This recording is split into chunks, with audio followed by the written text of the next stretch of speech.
ಆರ್ಥಿಕ ಸಮಸ್ಯೆಯಿಂದ ಮುಕ್ತಿ ಪಡೆಯೋಕೆ ಆಚಾರ್ಯ ಚಾಣಕ್ಯರ ಈ 7 ಸಲಹೆಗಳನ್ನ ಪಾಲಿಸಿ. ನೀವು ಹಣದ ಸಮಸ್ಯೆಯಿಂದ ಬಳಲುತ್ತಿದ್ದೀರಾ? ಸಾಲದ ಬಾಧೆ ನಿಮ್ಮನ್ನ ಕಾಡ್ತಿದ್ಯಾ? ಹಾಗಾದ್ರೆ ಈ ವಿಡಿಯೋ ನಿಮ್ಗೋಸ್ಕರ.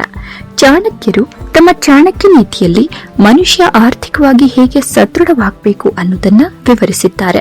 ಈ ವಿಡಿಯೋದಲ್ಲಿ ನಾವು ಹಣ ಉಳಿಸುವ ಕಲೆ, ಹೂಡಿಕೆ ಮತ್ತು ಯಶಸ್ವಿ ಜೀವನಕ್ಕೆ ಬೇಕಾದ 7 ಮುಖ್ಯ ಅಂಶಗಳನ್ನ ಚರ್ಚಿಸುತ್ತಿದ್ದೇವೆ.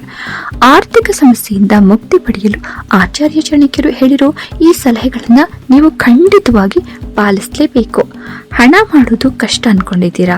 ಇಲ್ಲ ಸ್ನೇಹಿತರೆ, ಹಣ ಮಾಡೋದಕ್ಕಿಂತ ಹೆಚ್ಚಾಗಿ ಬಂದ ಹಣವನ್ನ ಉಳಿಸಿಕೊಳ್ಳೋದು ಮತ್ತು ಅದನ್ನ ಬೆಳೆಸುವುದು ದೊಡ್ಡ ಕಲೆ. ಬಡತನ ಅನ್ನೋದು ಶಾಪ ಅಲ್ಲ, ಅದು ಒಂದು ಪರಿಸ್ಥಿತಿ ಅಷ್ಟೇ. ಆ ಪರಿಸ್ಥಿತಿಯಿಂದ ಹೊರಬರಲು ಚಾಣಕ್ಯರು ಹೇಳಿದ ಸೀಕ್ರೆಟ್ ಸೂತ್ರಗಳು ನಿಮ್ಗಾಗಿ ಈ ವಿಡಿಯೋದಲ್ಲಿವೆ. ಸ್ಕಿಪ್ ಮಾಡದೆ ಕೊನೆವರೆಗೂ ವಿಡಿಯೋನ ನೋಡಿ.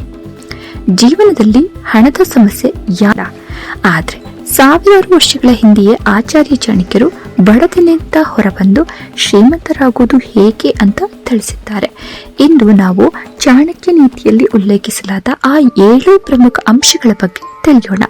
ಅದು ನಿಮ್ಮ ಆರ್ಥಿಕ ಸ್ಥಿತಿಯನ್ನ ಬದಲಾಯಿಸಬಲ್ಲದು ಕೂಡ. 1ನೇದು ಆದಾಯಕ್ಕೆ ತಕ್ಕಂತೆ ವೆಚ್ಚ. ಚಾಣಕ್ಯರ ಪ್ರಕಾರ ಯಾರು ತಮ್ಮ ಆದಾಯಕ್ಕಿಂತ ಹೆಚ್ಚು ಖರ್ಚು ಮಾಡ್ತಾರೋ ಅವರು ಶೀಘ್ರದಲ್ಲೇ ವಿನಾಶವನ್ನ ಹೊಂದಾರಂತೆ. ಸಂಪಾದನೆಗಿಂತ ಖರ್ಚು ಹೆಚ್ಚಾದ್ರೆ ಅದು ನಿಮ್ಮನ್ನ ಸಾಲದ ಸುಳಿಗೆ ತಳ್ಳುತ್ತೆ. ಹಣವನ್ನ ಉಳಿಸುವುದು ಅಂದ್ರೆ ಅದನ್ನ ಮತ್ತೊಮ್ಮೆ ಸಂಪಾದಿಸಿದಂತೆ. ಆದ್ರಿಂದ ಮೊದಲು ಉಳಿತಾಯ ಮಾಡಿ, ನಂತರ ಉಳಿದದ್ದನ್ನ ಖರ್ಚು ಮಾಡಿ. 2ನೇದು ಕೆಟ್ಟ ಕಾಲಕ್ಕಾಗಿ ಹಣವನ್ನ ಉಳಿಸಿ. ಮನುಷ್ಯನಿಗೆ ಸಂಕಷ್ಟ ಯಾವಾಗ ಬರುತ್ತೆ ಅಂತ ಹೇಳಕ್ಕಾಗೋದಿಲ್ಲ. ಬುದ್ಧಿವಂತ ಯಾವಾಗಲೂ ತನ್ನ ಭವಿಷ್ಯಕ್ಕಾಗಿ ಹಣವನ್ನ ಮೀಸಲಿಡ್ತಾನೆ. ಆಪತ್ಕಾಲದಲ್ಲಿ ನಿಮ್ಮ ಕೈ ಹಿಡಿಯುವುದು ನಿಮ್ಮ ಹತ್ತಿರವಿರುವ ಹಣ ಮಾತ್ರ. ನಿಮ್ಮ ಕುಟುಂಬದ ಸಂರಕ್ಷಣೆಗಾಗಿ ಮತ್ತೆ ತುರ್ತು ಪರಿಸ್ಥಿತಿಗಾಗಿ ಹಣವನ್ನ ಕೂಡಿಡೋ ಅಭ್ಯಾಸವನ್ನ ಮಾಡಿಕೊಳ್ಳುವುದು ತುಂಬಾ ಒಳ್ಳೆಯದು. 3ನೇದು ಗುರಿಯನ್ನ ರಹಸ್ಯವಾಗಿಡಿ. ಯಾವುದೇ ಹೊಸ ವ್ಯವಹಾರ ಅಥವಾ ಆರ್ಥಿಕ ಯೋಜನೆಗಳನ್ನ ಆರಂಭಿಸುವ ಮುನ್ನ ಅದನ್ನ ಎಲ್ಲರ ಮುಂದೆ ಹೇಳ್ಕೋಬೇಡಿ. ನಿಮ್ಮ ಹಣಕಾಸಿನ ಯೋಜನೆಗಳು ಪೂರ್ಣವಾಗುವವರೆಗೂ ಅವುಗಳನ್ನ ರಹಸ್ಯವಾಗಿಡಿ. ಇತರರಿಗೆ ನಿಮ್ಮ ಪ್ಲಾನ್ ತಿಳಿದ್ರೆ ಅಡೆತಡೆಗಳು ಉಂಟಾಗುವ ಸಾಧ್ಯತೆಗಳು ಹೆಚ್ಚು. ಹಾಗಾಗಿ ಕೆಲಸ ಮುಗಿದ ನಂತರವೇ ಜಗತ್ತಿಗೆ ಅದು ತಿಳಿಯಲಿ. 4ನೇದು ಕಠಿಣ ಪರಿಶ್ರಮವೇ ಯಶಸ್ಸಿನ ಮಂತ್ರ. ಸೋಮಾರಿಗಳ ಮನೆಯಲ್ಲಿ ಲಕ್ಷ್ಮಿ ಎಂದಿಗೂ ನೆಲೆಸೋದಿಲ್ಲ. ಅದೃಷ್ಟವನ್ನ ನಂಬಿ ಕೋರುವವರು ದರಿದ್ರನಾಗ್ತಾನೆ. ಚಾಣಕ್ಯರ ಪ್ರಕಾರ ನಿರಂತರ ಪರಿಶ್ರಮ ಮತ್ತೆ ಶಿಸ್ತು ಇರುವಲ್ಲಿ ಮಾತ್ರ ಸಂಪತ್ತು ವೃದ್ಧಿಯಾಗುತ್ತೆ. ನಿಮ್ಮ ಕೆಲಸದಲ್ಲಿ ಪ್ರಾಮಾಣಿಕತೆ ಯಾವಾಗ್ಲೂ ಇರಲಿ. 5ನೇದು ದಾನದ ಮಹತ್ವ.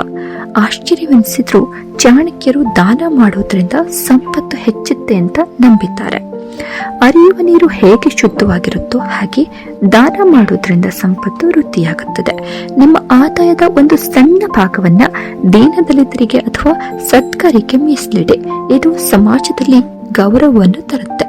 ಈಗ ನಿಮ್ಗೆ ಅರ್ಥ ಆಗಿರ್ಬೇಕು ಯಾಕೆ ದೊಡ್ಡ ದೊಡ್ಡ ಶ್ರೀಮಂತರು ಅಷ್ಟು ದಾನವನ್ನ ಮಾಡ್ತಾರೆ ಅಂತ.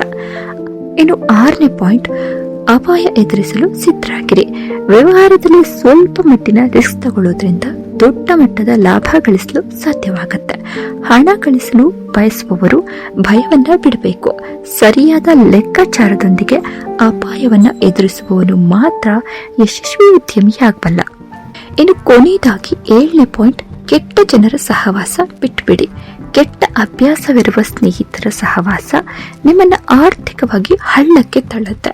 ಜೂಜು, ಮದ್ಯಪಾನ ಅಥವಾ ದುಶ್ಚಟಗಳಿರುವವರ ಜೊತೆಗಿದ್ರೆ ನಿಮ್ಮ ಹಣ ನೀರಿನಂತೆ ಖರ್ಚಾಗುತ್ತೆ. ಒಳ್ಳೆಯವರ ಸಹವಾಸ ನಿಮ್ಮ ಯೋಚನೆಗಳನ್ನ ಮತ್ತೆ ಆಲೋಚನೆಗಳನ್ನ ಬದಲಿಸುತ್ತೆ ಮತ್ತು ಆರ್ಥಿಕ ಪ್ರಗತಿಗೆ ದಾರಿ ಮಾಡಿಕೊಡುತ್ತೆ ಕೂಡ. ನೆನ್ಪಿಡಿ, ಶ್ರೀಮಂತರಾಗೋದು ರಾತ್ರೋರಾತ್ರಿ ಆಗುವ ಪವಾಡವಲ್ಲ, ಅದು ನಿಮ್ಮ ಶಿಸ್ತಿನಿಂದ ಬರುವ ಫಲ. ಎಂದೇ ಒಂದು ಸಣ್ಣ ಉಳಿತಾಯ ಶುರು ಮಾಡಿ. ಚಾಣಕ್ಯರ ಈ ನೀತಿಗಳಲ್ಲಿ ನೀವು ನಾಳೆಯಿಂದ ಯಾವುದನ್ನ ಪಾಲಿಸ್ತೀರಾ ಅನ್ನೋದನ್ನ ಕಮೆಂಟ್ ಬಾಕ್ಸ್ನಲ್ಲಿ ಐ ಅಗ್ರಿ ಅಂತ ಟೈಪ್ ಮಾಡಿ ತಿಳಿಸಿ. ಮುಂದಿನ ವಿಡಿಯೋದಲ್ಲಿ ಮತ್ತೆ ಸಿಗೋಣ. ಅಲ್ಲಿವರೆಗೂ ಆರ್ಥಿಕವಾಗಿ ಜಾಗರೂಕರಾಗಿರಿ. ಧನ್ಯವಾದಗಳು.